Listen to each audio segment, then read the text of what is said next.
मैंने देखा माँ जी आप बहुत कम उपाय बताते हो, बहुत कम मंत्र बताते हो, ऐसा क्यों? और हमने इसमें देखा है चैनल में तो भरमार लगी हुई है चारों की, मंत्रों की, ये करो ये करो ये करो, आप क्यों नहीं बता रहे हो? ठीक है। तो वो लोग आए मेरे पास, तो उन्होंने बोला कि माँ जी ऐसी ऐसी बात है। उन्होंने फोटो दिखाई मेरे को, फोटो देख के उसने बोला, उस औरत ने जो तीसरी आ गई है उस। माँ जी एक सवाल है जो बहुत लोग पूछते हैं कि वशीकरण मंत्र सिद्ध करने पर शत्रु की आत्मा कैसे वश में हो जाती है।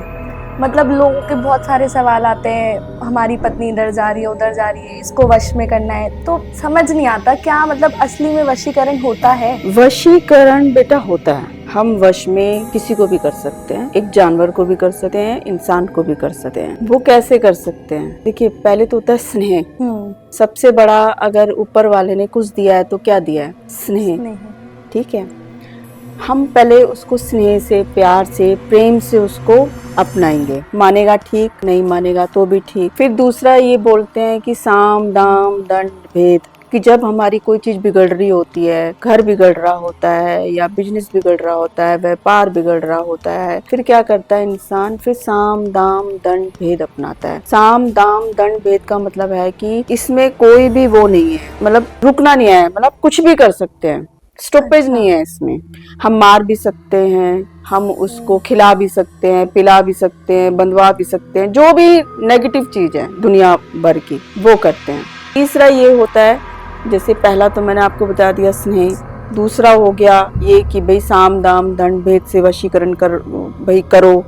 ठीक है। तीसरा ये होता है कि अगर वशीकरण होता है तो जैसे तांत्रिकों को बदनाम कर ही रखा है लोगों ने कि भाई तांत्रिक करते हैं, बाबा करते हैं, साधु संत लोग करते हैं, ठीक है ना, कि भाई इनके पास चलो। इसमें क्या होता है, जो कई जैसे मैंने बताया अभी थोड़ी देर पहले कि मूर्खानंद लोग हैं, वो भगवा कलर पहन के किसी भी मंदिर में, किसी भी सिद्ध पीठ, शक्ति पीठ के बाहर बैठे हुए आपको बहुत मिलेंगे। दुनिया भर के आपको माला पहने हुए मिल जाएंगे, है ना, दुनिया भर का आपको वो माथे पे तिलक लगाए हुए बैठे हुए मिल जाएंगे, है ना, और आपको ऐसे ही दिखेंगे कि हाँ भाई ये तांत्रिक है। ये बहुत सारे काम कर सकता है, ये शायद ये काम कर दे। तो उससे क्या होता है, पहले ना वशीकरण अच्छी चीजों के लिए किया जाता था। जैसे मान लो हम जंगल में गए या कहीं गए, तो हम जंगल में जब जा रहे हैं तो हमको कोई जंगली जानवर दिख गया या कोई चीज हमको, आदिवासी कोई ऐसे, जैसे आदिवासी होते हैं ना कई, जो इंसानों को देख के मार देते हैं या घातक कोई ऐसा वो आघात पहुंचाते हैं कि वो सामने वाला व्यक्ति मर जाए, तो तब वो वशीकरण जो मंत्र होते थे तब वो उनका प्रयोग वहां किया जाता था। मान लो जैसे ब्रिटिश लोग बाहर, पहले अंग्रेजों का बड़ा वो था हमारे भारत देश में, तो वो ना आए यहाँ पर, तब हम वशीकरण का उपयोग कर सकते थे कि भी उन पे रोक लगा दें। ऐसी कई आपने कहानियां हमारे भारत में सुनी भी होंगी कि भाई ये वो मंदिर है। जैसे राजस्थान का भी एक मंदिर है जैसलमेर के पास, वो मंदिर का नाम मुझे ध्यान नहीं आ रहा है। उस मंदिर में भी वो गोले फेंके गए थे, तो लेकिन उस मंदिर में कुछ नहीं हुआ। मुझे, मैं भूल रही हूँ अभी इस समय उस मंदिर का नाम। ऐसे कई मंदिर हैं, तो उसमें जैसे आघात कोई करता है या घात करता है तो कुछ नहीं होता है। तो ये सारे वशीकरण जो मंत्र है ना वहाँ प्रयोग आते थे। लेकिन अब क्या हो रहा है, अब ना लोग मेरे पास भी आते हैं, बोलते हैं माता जी ये ना ये लड़की है या ये मेरी बीवी है या मेरी पत्नी है या मेरी प्रेमिकाएं हैं, मेरा प्रेमी है, मुझे इसको बस में करना है। भाई जो कुदरत ने, मैं इसका जवाब ये दूंगी सबको कि जो कुदरत ने ही तुमको चीज नहीं दे रखी, आप जबरदस्ती उस चीज को क्यों पाना चाहते हो, क्यों वश में करना चाहते हो? किसी डार्क जगह में, मैं एक उदाहरण दूंगी आपको कि किसी डार्क जगह में आप जा सकते हो, बचोगे ना आप? बिल्कुल। किसी खाई में, किसी कुएं में, आप ऐसे एकांत जगह में जहां आपका दिल मन गवाही नहीं दे रहा है कि भाई मुझे यहाँ नहीं जाना चाहिए, तो आप क्या जाओगे? बिल्कुल नहीं। वहां आपका दिमाग काम करेगा ना, नहीं हमको यहाँ नहीं जाना चाहिए। तो फिर किसी के प्रेमी को या किसी की प्रेमिका से, या किसी का आदमी पसंद आ गया, किसी की औरत पसंद आ गई, किसी का बच्चा पसंद आ गया, हमारे बच्चा नहीं हो रहा है तो उसका बच्चा उठा लो, ये कर लो वो कर लो, फिर इस तरफ तुम्हारी बुद्धि क्यों जाती है? ये तो हमारे खुद के हाथ में होता है ना। बिल्कुल। हमारे खुद के हाथ में। जब हम एक गाड़ी भी रोड से लेके जाते हैं तो उसमें भी हम ब्रेक लगाते हैं कि हमारा एक्सीडेंट ना हो जाए।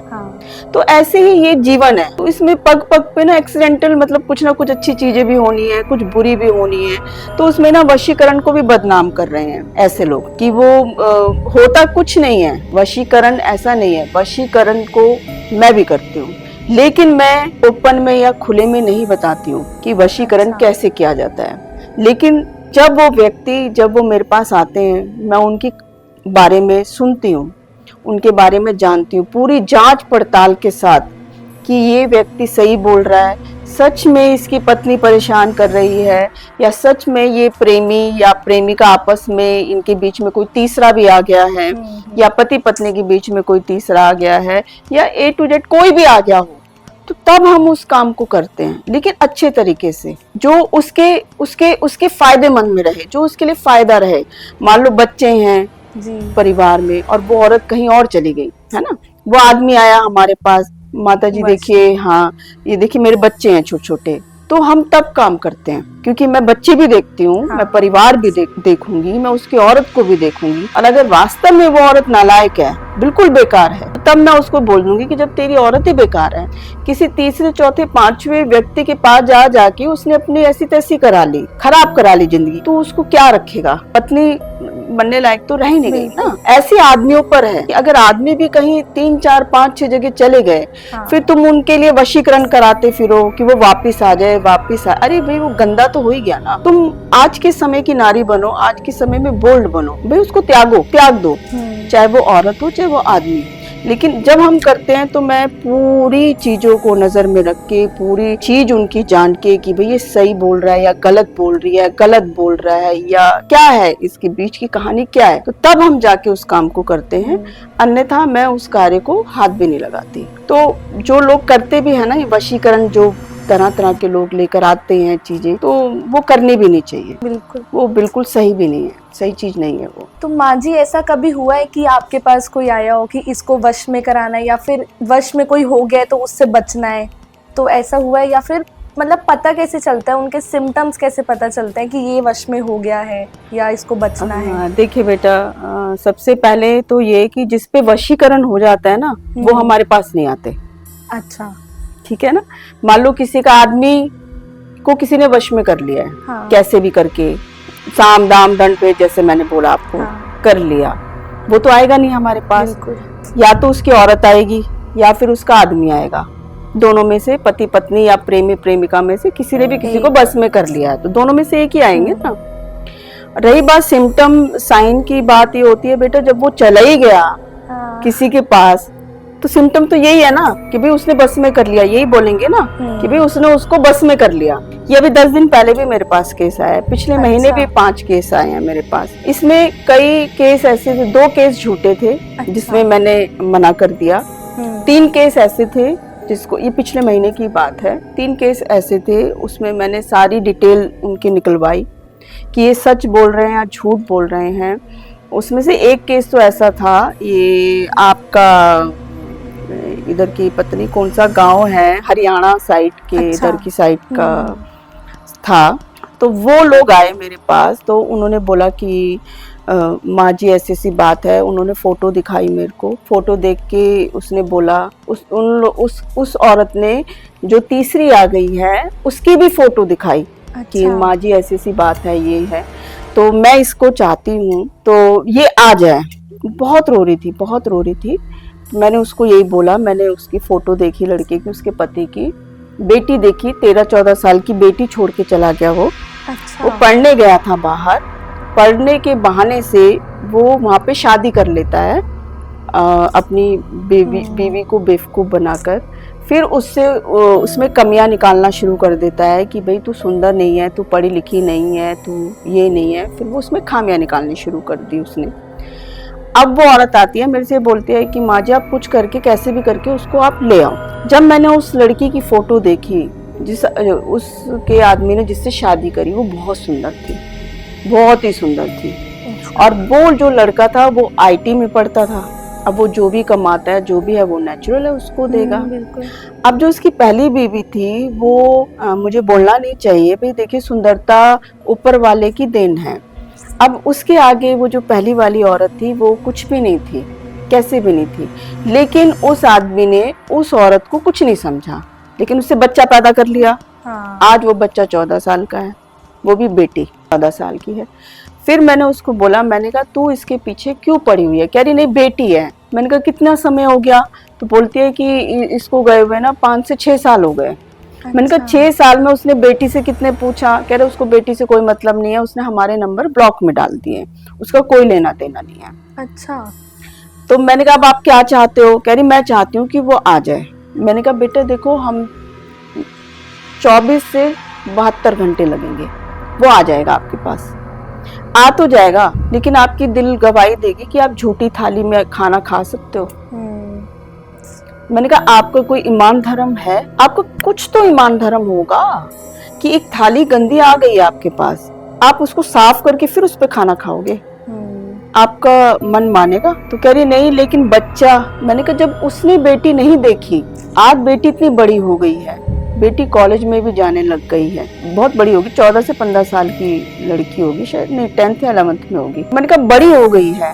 अब जब उसने छोटे से बड़ी अपनी बेटी की उसने परवरिश को ध्यान नहीं दिया, तो अब आप क्यों बुलाना चाह रहे हो उसको?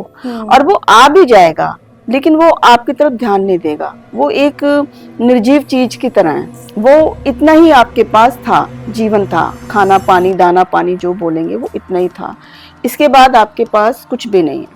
और रही बात, अगर आप यहाँ पे संतुष्ट नहीं हो, आप दुनिया के किसी कोने में भी जाओ, वो आपसे आपके पैसा लूटेंगे, धन लूटेंगे, आपका काम तब भी नहीं होगा। तो इन सब चीजों से मैं देखिए मैं समझाती भी हूँ लोगों को कि भाई कुछ फायदा नहीं है, अगर आपको ये करना है या रुकेगा तो है नहीं वो, और अगर रुकेगा तो आपसे उसका कोई मतलब नहीं होगा।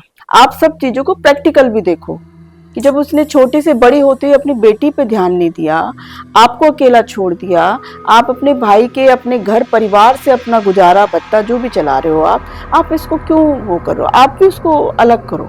मैंने उसको ये समझाया, उस लेडी को ये बात समझ में आई, और उस लेडी की जॉब लगनी थी शायद कहीं उसमें प्राइवेट उसमें। तो उसका भी पिछले हफ्ते मेरे पास फोन आया, उसने बोला नहीं माँ जी मुझे आपकी बात बहुत अच्छी लगी कि अगर वो झूठी थाली हो गई तो हम झूठी थाली में खाना क्यों खाएं?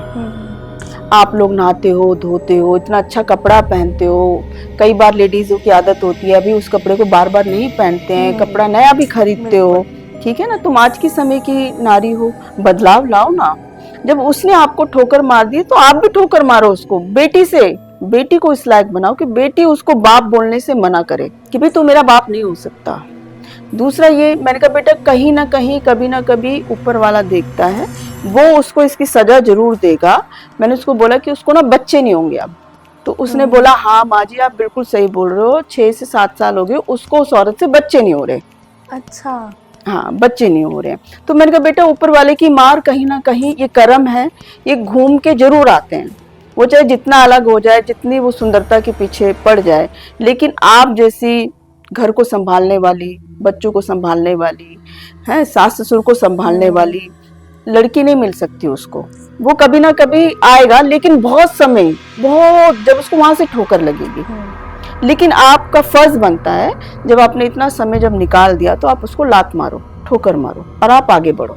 अब उसकी जॉब भी लग गई है, उसको बहुत अच्छी, बहुत खुश हुई वो, और उसने अपनी बेटी को ये बात भी समझाई कि भाई तेरा बाप मैं हूँ, तेरी माता भी मैं हूँ, तेरे पिता भी मैं हूँ, और कभी भी तेरा बाप ये आता है या कुछ है तो उस बाप को बाप कहने से मना कर दे। अब उसकी बेटी को IAS बनना है, अगर वो IAS बनेगी या कुछ बनेगी तो मैं आपको जरूर बताऊंगी जी। तो पूछने आई थी कि माँ जी IAS बनेगी, मैंने कहा बेटा 1000% ये IAS बनेगी, इसको पढ़ाओ। तो जवाब तो यही होता है ना, नालायक आदमियों के लिए या नालायक औरतों के लिए तो जवाब यही है ना, पैरों पे खड़े हो जाओ। ये थोड़ा ना इतना इम्पोर्टेंट जीवन है तुम उसके पीछे खराब कर दो। वो खुद तो इतनी अच्छी अय्याशी की जिंदगी जी रहा है, तुम्हारे लिए एक रोटी का भी वो जुगाड़ नहीं करके गया, जुगाड़ी बोलेंगे ना इसको। हाँ, बिल्कुल चला गया ऐसे, चला गया तो भाई तो एक कम से कम रोटी का तो वो करके जाता। बच्चे हैं, तेरी बेटी है। तो मैं ज्यादातर लोगों को भाई ये समझाती हूँ, मैं ट्रीटमेंट जल्दी से नहीं करती हूँ, मैं बहुत सोच समझ के ट्रीटमेंट देती हूँ। माँ जी मैंने सुना है कि आपसे दीक्षा लेने बहुत लोग आते हैं, तो आप उस दीक्षा को मतलब कैसे लोगों को देते हैं, क्या प्रोसेस होता है, वो जानना था। दीक्षा लेने आते हैं बेटा, लेकिन मैं बहुत कम लोगों को दीक्षा देती हूँ। दीक्षा हमारे यहाँ जो इधर कामाख्या में दीक्षा दी जाती है, बहुत ही सोच समझ के लोगों को दीक्षा दी जाती है। हमारी प्रोसेस बहुत बड़े होते हैं, 90 दिन का। 60 से 90 दिन का प्रोसेस होता है दीक्षा देने का। ये औरों की तरह नहीं, जैसे आपने कई जगह देखा होगा कि वो एक चुन्नी सी डाल देते हैं, कान में ऐसे बोल देते हैं दीक्षा हो गई, ऐसा नहीं होता। मैंने भी माझी गुरु दीक्षा ली थी किसी से अपने यहाँ पर, तो उन्होंने सिर्फ मुझे एक नारियल पकड़ा दिया और मेरे कान में एक मंत्र बोल दिया। तो मुझे तो बस इतना ही मतलब अभी तक पता था। तो आपसे पूछना है कि क्या यहाँ पे कामाख्या मंदिर में कैसे दीक्षा आप देते हैं? देखिए, यहाँ पे जो दीक्षा जो दी जाती है वो हम लोग ना अपने जो शिष्य बोलेंगे, जिसको बच्चे बोलेंगे, हम बहुत सोच समझ के हम उनको अपनाते हैं। कैसे अपनाते हैं? 60 से 90 दिन का प्रोसेस होता है। ये 60 से 90 दिन के प्रोसेस में हम देखते हैं कि ये बच्चा तैयार है या नहीं है। हम इनको तैयार करते हैं कि ये दीक्षा लेने लायक है या नहीं है, ये मंत्र लेने लायक है या नहीं है। तो बहुत लेंथी समय होता है। फिर उसमें हम 7 दिन के लिए, जब ये 60 से 90 दिन होता है, हम 2 तरह के मंत्र देते हैं। पहला एक जो मंत्र होता है वो, उसमें क्या होता है, 45 से 60 दिन तक उनको वो जपना पड़ता है। वो घर में रहकर कहीं पर भी जॉब कर रहे हैं या कहीं पर भी घूम फिर रहे हैं, बाहर जा रहे हैं, तो उस मंत्र को जाप करें। वो 45 से 60 दिन का जो मंत्र का जाप होता है, उसके जरिए क्या होता है, वो हमारे तक आभास होता है, हमारे तक बात आती है कि ये तुम्हारे लायक है या नहीं। फिर उसके बाद दूसरा ये आता है कि जैसे सबको ना कामाख्या माँ का ही बीज मंत्र चाहिए, कामाख्या माँ से ही दीक्षा चाहिए, तो ऐसा नहीं होता है। यहाँ पर कामाख्या माँ का बीज मंत्र इतनी आसानी से नहीं मिलता है। उसमें क्या होता है, जब 60 से 90 दिन के बीच में माँ डालती हैं, माँ बताती हैं संकेत से, अच्छा, कि भाई ये इसके इष्ट कौन से हैं, या ये पिछले जन्म में क्या था, ये किस चीज को छोड़कर आया है, तो वो दीक्षा, वो बीज मंत्र आएगा, तो हम वो बीज मंत्र उसको देंगे। अच्छा। अगर कोई सीधे उठकर आ जाए, कि बहुत लोग आते हैं हमको कामाख्या माँ का बीज मंत्र चाहिए, तो कामाख्या माँ का सीधे बीज मंत्र ऐसे नहीं मिलता है। वो जो पिछले जन्म से, जो कई जन्म से वो छोड़ के आए हैं, या इस जन्म में भी वो इस लायक है या नहीं है, वो कितना पूजा भक्ति में वो करता है, अपने माता पिता के प्रति उसका कितना भाव है, या कितना कैसे रखता है, छोटे बड़ों का, महिलाओं के इज्जत मान सम्मान करता है नहीं करता है, वो बताए या ना बताए, लेकिन 45 से 60 दिन के अंदर ना वो जो भी प्रोसेस हम देते हैं, वो उसमें ना सारी चीजें हमारे पास अपने आप आ जाती हैं कि अब ये लड़का या लड़की तैयार है या नहीं है दीक्षा देने के लिए। अच्छा। तब हम उनको बुलाते हैं 45 से 60 दिन के अंदर। 45 से 60 दिन के अंदर अगर बहुत सी नेगेटिव चीज उनकी आ गई हमारे पास, तो हम तभी मना कर देते हैं कि भाई आप दीक्षा देने लायक नहीं हो। अच्छा।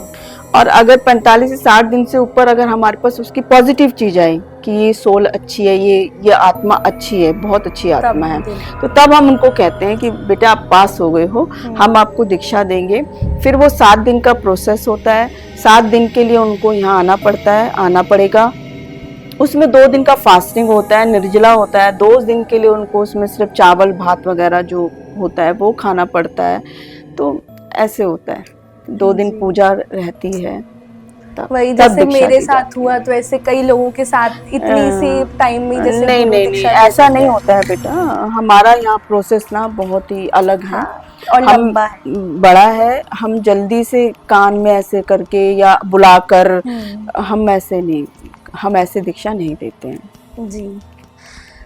माँ जी, लोगों का एक सवाल है कि वो लोग पूजा करते हैं, हर टाइम पूजा करते हैं, पूजा में ध्यान रहता है, पर फिर भी उनका मन सुखी नहीं रहता। मतलब जैसे आजकल के लोग कह देते हैं एंजाइटी अटैक हो रहे हैं, डिप्रेशन में हैं, तो ऐसा क्यों होता है? देखिए बेटा, पूजा भक्ति साधना लोग ध्यान क्यों नहीं दे रहे हैं? पता है क्यों नहीं दे रहे हैं? क्योंकि वो क्या करते हैं, जब वो जैसे गेट के बाहर से निकलते हैं, अपने घर के गेट से बाहर निकलेंगे, तो ये देखते हैं कि साथ वाला किस गाड़ी में जा रहा है, साथ वाले हमारे पड़ोसी ने क्या कपड़े पहन रखे हैं, साथ वाले पड़ोसी ने वो कौन सा फोन यूज कर रहा है, ठीक है, फिर उसके बाद वो निकला, फिर उसके बाद या मेट्रो गाड़ी में या वो कहीं पर भी बैठा देखा तो उसने देखा कि सबके पास लैपटॉप है, फोन है, वो अलग अलग वैरायटी क्वालिटी के हैं, महंगे महंगे, तो उसके दिमाग बिगड़ जाएंगे। ठीक है, इसके बाद वो ये नहीं सोचता कि जिस मेट्रो से हम जा रहे हैं वो मेट्रो का एक्सीडेंट हो जाए, या जिस प्लेन से हम जा रहे हैं वो प्लेन क्रैश हो जाए, तो उसका समाधान क्या है? उसका समाधान है पूजा, भक्ति, मंदिर, गुरुद्वारा, मस्जिद जो भी बने हुए हैं, जो भी जिस जिस धर्म के भी हमारे सब बने हुए हैं, धर्म द्वार जितने भी हैं हमारे, वो ये नहीं सोचते। उनको क्या दिखता है? महंगे महंगे कपड़े, महंगी महंगी गाड़ियां, ठीक है, महंगे महंगे जेवर, जो कि आज की औरतें हैं, भाई इन्होंने ये कर रखा है, इन लोगों ने इतना महंगा ये पर्स ले रखा है, इन्होंने इतनी महंगी सैंडल ले रखी है, तो उस पे प्रोसेस है। अरे अगर वो महंगी सैंडल टूट जाए, तुम्हारे पैर में मोच आ जाए, तो उसको हील कौन करेगा? बिल्कुल ऊपर वाला करेगा ना। तो वो ध्यान वहां तक नहीं लाते हैं, सिर्फ उनको महंगी महंगी कॉस्टली चीजें दिखती हैं, जिसकी वजह से उनका दिमाग एंजाइटी में जाता है, जो आप लोग बोल रहे हो, स्ट्रेस ले लेते हैं कि भाई हमारे पास ये नहीं है, ये नहीं है, हम हार रहे हैं। उनको लगता है कि हम हार रहे हैं। देखिए, हार नहीं होती है कहीं पर, लेकिन ये जीवन है, हमको जीवन को जीना भी है ना। अगर आप इसी तरीके से अगर आप आगे बढ़ते गए या चलते गए, तो क्या होगा? हमको मानसिक अशांति होती चली जाएगी। यही होता है ना। दिमाग, जैसे कई लोग ऐसे हैं जो आते हैं, वो कहते हैं माँ जी हम देखते ना हमारा दिमाग चलने लग जाता है। किस चीज में चलता है? अरे आज हमने ये नहीं किया, आज मेरी वो बाइक मुझे नहीं लेनी थी, आज मैं कार की इंस्टॉलमेंट। अरे भाई, तुम्हारी आकांक्षाएं इतनी है, तुम्हारी इच्छाएं इतनी है, उन इच्छाओं आकांक्षाओं को एक दिन दिमाग, तुम्हारा दिमाग वैसे सब चीज में चल रहा है। आज के समय में सबका दिमाग सब चीज में चल रहा है। अच्छा खाना चाहते हैं, अच्छा पहनना चाहते हैं, अच्छी जगह घूमना चाहते हैं, ऐसे हो रहा है, अच्छे कपड़े चाहते हैं, लेकिन तुम्हारा दिमाग मंदिरों में या मस्जिदों में या गुरुद्वारों के लिए क्यों नहीं चला पा रहे हो आप लोग? क्यों? ऐसा क्यों है? लड़की चाहिए, संस्कारी चाहिए, अच्छी चाहिए, पूजा पाठ वाली चाहिए। अरे पूजा पाठ तुम भी तो करो, तभी तो लड़की पूजा पाठ वाली आएगी। लड़की भी यही कहती है कि लड़का चाहिए मुझे, भाई जो मुझे प्यार करे, जो ऐसे करे। अरे भाई, तू भी तो प्यार करेगी किसी को। इच्छाएं रखते हैं पर खुद नहीं, खुद पे अप्लाई कुछ नहीं है, तो जिसकी वजह से क्या होता है? स्ट्रेस हो जाता है। भाई इसके पास ज्यादा क्यों है? अगर ये मंदिर जाए, किसी सिद्ध पीठ में, शक्ति पीठ जाए, अगर रेगुलर जा रहे हैं, हफ्ते में एक बार भी जाए, तो ये जितनी चीजें बड़ी तेजी से बढ़ रही है ना इस दुनिया में, तो इस चीज पे ना लगाम लग जाएगा। स्ट्रेस वगैरह ये सब जल्दी से नहीं होगा, लेकिन लोग मान ही नहीं रहे। उनको लगता है भगवान को देने से, भगवान के पास जाने से कुछ नहीं होता। अरे भाई, भगवान के पास जाने से बहुत कुछ होता है। सब चीज का सोल्यूशन ही ईश्वर है। आपकी बात से तो सहमत हूँ, पर लोगों को ना कभी कभी होता है कि किसी को मोह माया से भी प्यार नहीं है, कुछ लेना देना नहीं है। मतलब जो चीज होती है, अगर कोई मांगे अभी ना पैसे है जैसे, तो कोई मांगेगा वो भी वो दे देंगे किसी को, अपने पापा को, मम्मी को, बहन को, फिर भी उनके मन में ना कीड़ा एक रहता है, वो खुश नहीं रहते, किसी भी चीज से सुखी नहीं रहते। तो क्या है ये? सुखी बेटा इसलिए नहीं रहते हैं, जो आपने जो सवाल करा है, कई लोग ऐसे भी हैं कि उनके पास सब कुछ है, वो दान भी कर रहे हैं, ठीक है, वो हेल्प भी करते हैं, वो मदद भी करते हैं, लेकिन फिर भी शांति नहीं मिलती है। वो इसलिए बेटे क्योंकि ये ना कलयुग है। कलयुग में अगर हम कुछ चीज अच्छी करने जाएंगे ना, तो उसमें क्या होता है, हम थोड़ा सा डगमगाते हैं। जो हमारी असुर शक्तियां बोलेंगे, नकारात्मकता के रूप में जो हमारे आसपास घूम रहे हैं, क्योंकि आपको जब जाना तो नेचुरल है ना, आप जाओगे तो उन्हीं नेगेटिविटी लोगों के बीच में ना, किसी अच्छे लोगों के बीच तो जाओगे नहीं आप इतने अच्छे धर्म के कार्य, पुण्य के कार्य अगर आप कर रहे हैं, तो आप किसी धर्म के कार्य वाले आदमी के पास तो जाओगे नहीं ना। जाओगे तो उसी के बीच में ना, जो उधम मचाते हैं, नालायक लोग हैं, जो दूसरे का खींच लेते हैं, दूसरों की जमीन को हड़प लेते हैं, या जो भी है, उसी के बीच में जाके आप लोगों को काम करना है। तो उससे क्या होता है कि हमारा दिमाग वो अशांत हो जाता है। क्योंकि अगर हम अच्छे लोगों के बीच में उठेंगे बैठेंगे, वो अच्छे लोग मिलेंगे नहीं। आपको कैसे पता लगेगा कि अच्छा व्यक्ति है या अच्छी औरत है या अच्छी महिलाएं हैं? तो इस वजह से भी कुछ कारण होता है कि भाई हमारा दिमाग अशांत है, क्योंकि वो सब कोई पहचान नहीं सकता। और अगर कोई पहचान पाएगा या काम भी करेगा तो फिर वो आगे कैसे बढ़ेगा। ये भी है ना, क्योंकि काम तो नेचुरल है, इन्हीं के बीच में बैठ के करना है, इन्हीं के साथ बैठ के आगे बढ़ना है, इन्हीं के साथ बैठ के पैसा कमाना है। तो कुछ ये भी कारण होता है जिसे हम बोलते हैं आप लोग जैसे कीटाणु होते हैं, एक बैड कीटाणु, एक अच्छी चीज होती है, वायरस होते हैं जिसे बोलते हैं। ये वायरस लोग होते हैं जो अच्छे लोगों को प्रभावित करते हैं। और वो कारण ये होता है, वो प्रभावित में यूं आ जाते हैं अच्छे लोग, क्योंकि वो ना मंदिर जाते हैं, आपने देखा होगा। उनमें कहीं ना कहीं ये होता है, वो मंदिर जाएंगे ना फॉर्मेलिटी के लिए जाते हैं, बड़े बनकर जाते हैं, बहुत बड़े बनकर जाएंगे। और गए, अपना हाथ जोड़ा, जूते साइड में उतारे, प्रणाम किया, पंडित को ऐसे पैसे दिए और अपना आ गए। तो वहां शांति कैसे मिलेगी उनको? शांति नहीं मिल सकती ना। आप इस चीज में आप गुरुद्वारे में चले जाओ, गुरुद्वारे में मैं इस चीज को बहुत अच्छा मानती हूँ सिख धर्म में, कि वहां पे कितना ही बड़ा व्यक्ति हो, वो आपको जूते पॉलिश करता हुआ मिलेगा, जरूर मिलेगा, सर ढका हुआ मिलेगा, साफ सफाई करते हुए मिलेंगे। तो वो क्या करते हैं, अपनी जिंदगी का ना, मुझे तो लगता है 80% चीज वो गुरुद्वारे में करके आते हैं। अगर मान लो उनको अहम आ रहा है तो वो जूते पॉलिश करना शुरू कर देंगे, सफाई करनी शुरू कर देंगे गुरुद्वारे की। अगर वो अहम में बहुत ज्यादा है तो वो अपने आप को ठीक करते हैं, ना कि वो किसी और को ठीक करते हैं।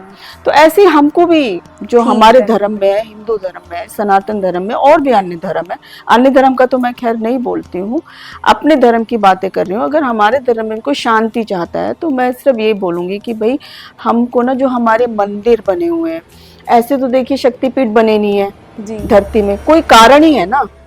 अगर हम जैसे जीवन के पथ पे जा रहे हैं तो हमको धूप भी लगेगी, छाई भी लगेगी। धूप है, छाई के लिए हम छाया के लिए कहाँ जाएंगे? तो वो शक्तिपीठ है। हम जब उनके दरबार पे जाते हैं, माँ के दरबार में आते हैं, तो कितनी भी परेशानी है वो ना बिल्कुल निराधार हो जाएगी, उसका कोई आधार ही नहीं रहता है, और बिल्कुल हम पहले जैसे अच्छे हो जाते हैं।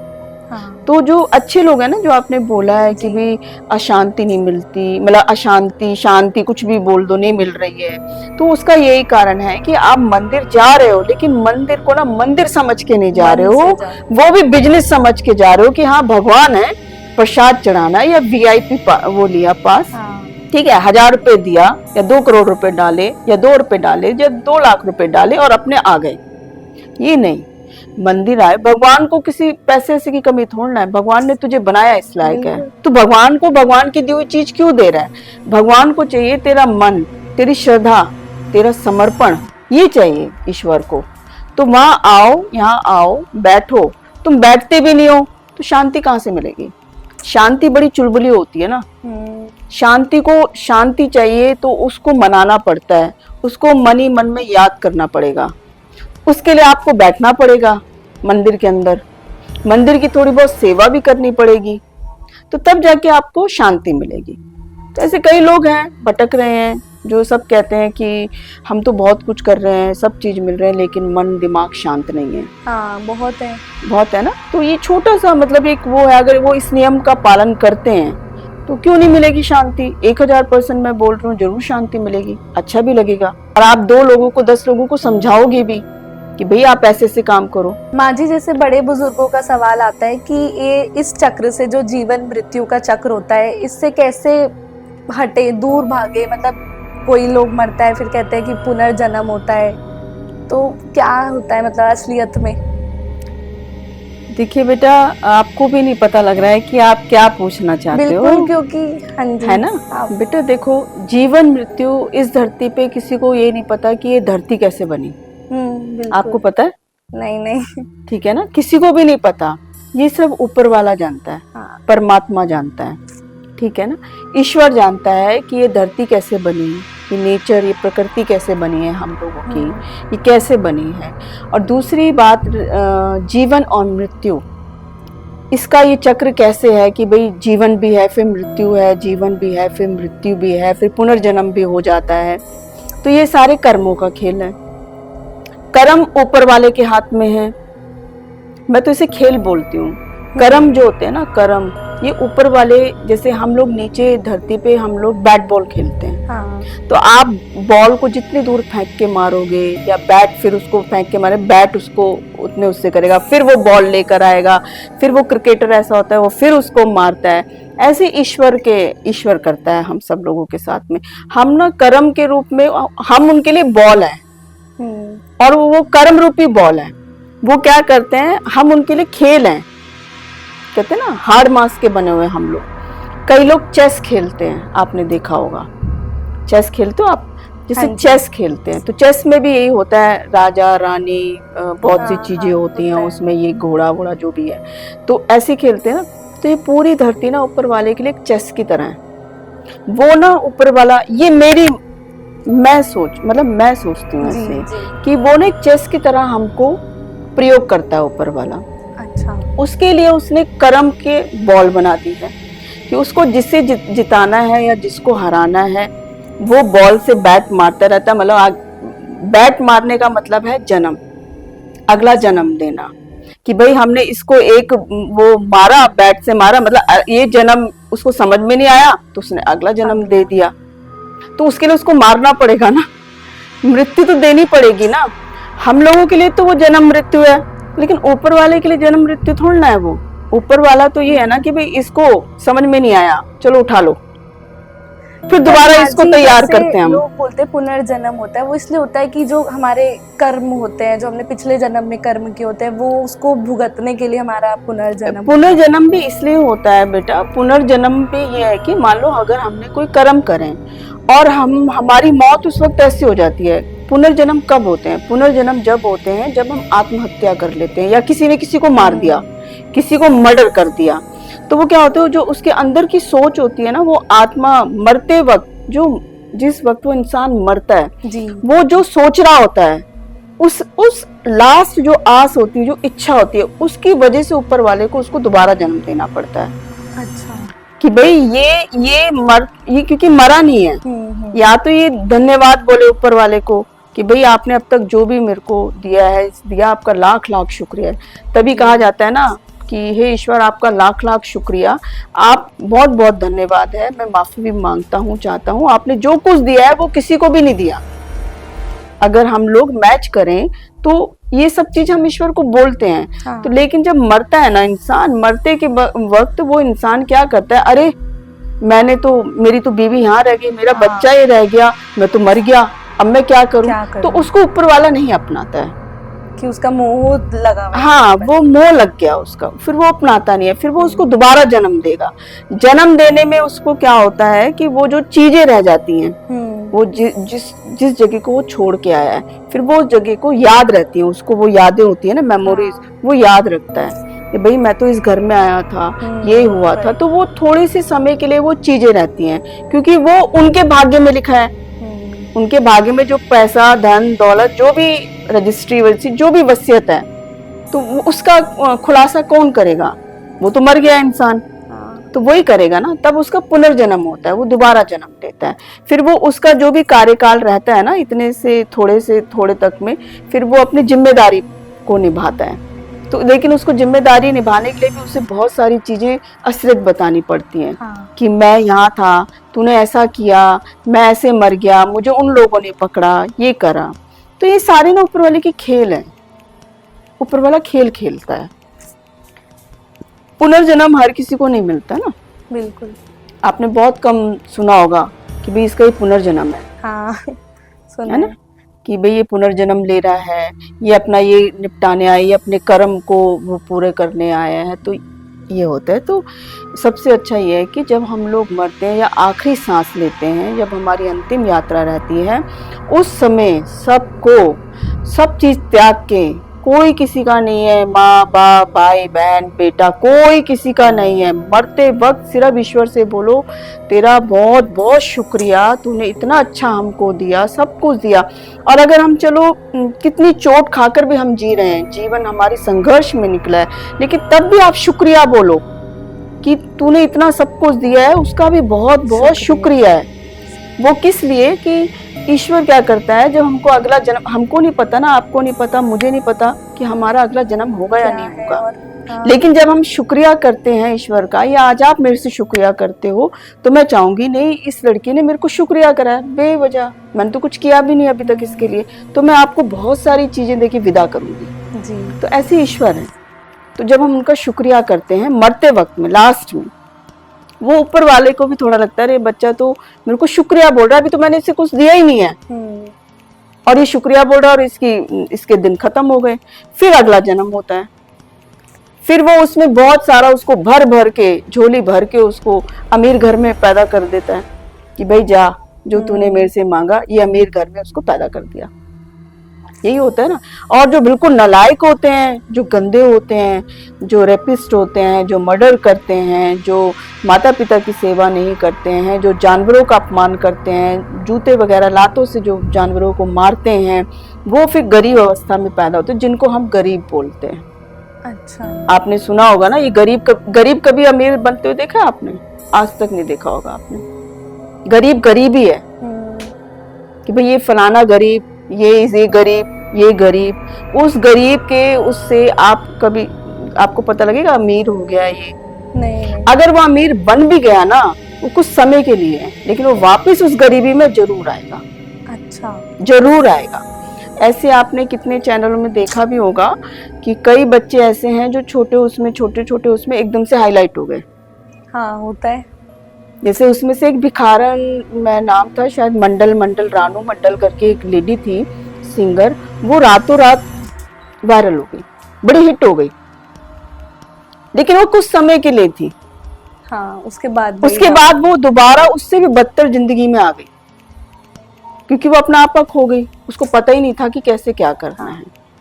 तो लेकिन ये चीजें बहुत डीपली गहराई की हैं, अगर ये कोई सब समझने लग जाए ना, तो बहुत सी चीजें इस दुनिया से मतलब बहुत ही बैलेंस हो जाएंगी चीजें। लेकिन ये कलयुग है, कलयुग में अगर ये सब चीजें नहीं होगी तो दुनिया खत्म कैसे होगी, ये संसार कैसे खत्म होगा, परिवर्तन कैसे आएंगे, नया संसार कैसे बनेगा, नए लोग कैसे आएंगे, सतयुग दोबारा कैसे आएगा, सच्चाई सत्य के देवता कैसे आएंगे, तो ये सब चीजें खत्म करनी जरूरी है। तो इसलिए लोग तरह तरह की चीजें करते हैं, ढूंढते हैं कि ये होना चाहिए, वो होना चाहिए, भगवान ये क्यों नहीं कर रहा, भगवान ये क्यों नहीं कर रहा। तुम भगवान पे उंगली डाल रहे हो जिसने पूरी दुनिया बनाई, अपने को नहीं देख रहे, जिसने तुमको पैदा किया है तुम उनको तो जान लो, जिसके द्वारा तुम इस धरती पे आए हो, सांस ले रहे हो, उनको तो जान नहीं रहे, लेकिन ईश्वर पे उंगली डाल रहे हो कि उसने ये कैसे बनाया, ये कैसे किया, ये क्यों किया, यहाँ से जल क्यों बह रहा है, जैसे हमारे कामाख्या में भी आते हैं, यहाँ से जल क्यों बह रहा है, इसको तोड़ना चाहिए। अच्छा, तो बहुत सी चीजें होती हैं। माँ जी, एक आखिरी प्रश्न और पूछना चाहूंगी जी, कि मैंने बहुत जगह देखे हैं, जैसे यूट्यूब पर और भी कई जगह, कि बहुत लोग हर तरीके के उपाय बताते हैं, पर आप इतने उपाय नहीं बताते हैं, तो ऐसा क्यों है? और वो इसलिए है बेटा कि देखिए, उपाय मैं बहुत कम बताती हूँ। उपाय मैं जब बताती हूँ जब वो लोग मेरे पास आते हैं। जैसे इधर मैंने यही बोला है कि मैं पहले देख लेती हूँ, जान लेती हूँ, हाँ, कि भाई ये उपाय भी करने लायक है, या कर लेगा, या कोई फालतू में तो नहीं ले रहा है, या कोई अपनी मतलब मर्जी के लिए तो नहीं ले रहा, मतलब हाथ पैर तुम हिला नहीं रहे, कर्म तुम कर नहीं रहे। कर्म आज के समय कर्म प्रधान है ना, है ना, कर्म प्रधान है ना, वो तुम कर नहीं रहे, शॉर्टकट तरीके अपना रहे हो कि भाई तुम ये उपाय कर लो और आगे बढ़ जाओगे, ये उपाय करो अमीर बन जाओगे, ये उपाय करो तुम्हारे ग्रह शांत हो जाएंगे। ये सभी हो रहा है ना आजकल। तो इसलिए मैं उपाय नहीं बताती हूँ, मैं बहुत कम उपाय बताती हूँ। मैं चाहती हूँ कि लोगों को आऊँ, लोग मेरे पास आए, आते भी हैं कई लोग, तो मैं उनको यही बोलती हूँ कि आप आते हैं, मैं उपाय बताऊंगी, लेकिन मैं आपको देख के बताऊंगी, परखूंगी। हाँ, और वो उपाय ऐसे होते हैं कि 2-2 मिनट के अंदर असर होते हैं उसमें, 2-2 मिनट के अंदर, वो आप घर पे ही कर सकते हो। लेकिन अगर मैं वो उपाय बताना शुरू कर दूं तो वो हर कोई किसी का जीना हराम कर देगा। बिल्कुल, मैं ये शब्द का यूज कर रही हूँ, हराम शब्द, क्योंकि वो आज के समय को देख के मैं बोल रही हूँ। हाँ। कि कोई किसी को जीने ही नहीं देगा, ऐसे ऐसे उपाय हैं। और जो कई लोग उपाय बता रहे हैं ना, वो बहुत ही मिले जुले अजीब से उपाय हैं, शायद वो लोग करते भी होंगे तो उससे उनको कुछ भी फायदा नहीं होता होगा। उससे वही वाली बात है, स्ट्रेस बढ़ेगी, मानसिक शांति आपकी बिगड़ जाएगी। तो इन सब चीज़ों से दूर रहें। हमारे इतने अच्छे धर्म ग्रंथ हैं, आप चालीसा पढ़ें, कामाख्या चालीसा पढ़ सकते हैं, हनुमान चालीसा पढ़ सकते हैं, रामायण पढ़िए। गीता का उपदेश स्वयं श्री कृष्णा जी ने अपने मुख से दिया है, आप वो पढ़ सकते हैं, वो पढ़ो तो बहुत चीज़ें ठीक हो जाएंगी। आज उपाय जो दुनिया भर के लोग जो बता रहे हैं, उन उपायों में मत घुसो, मत करो, आपकी चीज़ें बिगड़ेंगी, बनेंगी नहीं। बहुत अच्छा लगा माँ जी आपके जवाब सुनकर। लोगों के मन में जो था कि कंफ्यूज रहते थे या सच नहीं पता था उन्हें कामाख्या माँ के बारे में, कामाख्या मंदिर के बारे में, आज उन्हें सच की जानकारी हुई होगी। मैं यही चाहती हूँ बेटा कि लोग जितना सच जान पाए या उनके दिमाग में, बुद्धि में बात मतलब जाए जी, तो अच्छा ही है। जो समझ सकेंगे ठीक है, जो नहीं समझ सकेंगे वो भी ठीक है, क्योंकि आजकल लोग, मैंने बोला, शॉर्टकट ढूंढते हैं। अच्छी चीज जल्दी से किसी के मन में या दिमाग में नहीं घुसती है। अगर ये घुसती है या मेरी बातें उससे किसी के जीवन में बदलाव आता है तो मेरे लिए बहुत बड़ी बात है, मैं धन्य हूँ। फिर तो अगर ऐसा बदलाव आता भी है तो मैं तो चाहती हूँ कि बदलाव आए थोड़ा बहुत। और बाकी आपसे मिलके बहुत अच्छा लगा बेटा, बहुत बहुत साधुवाद। जय माँ कामाख्या। जय माँ कामाख्या।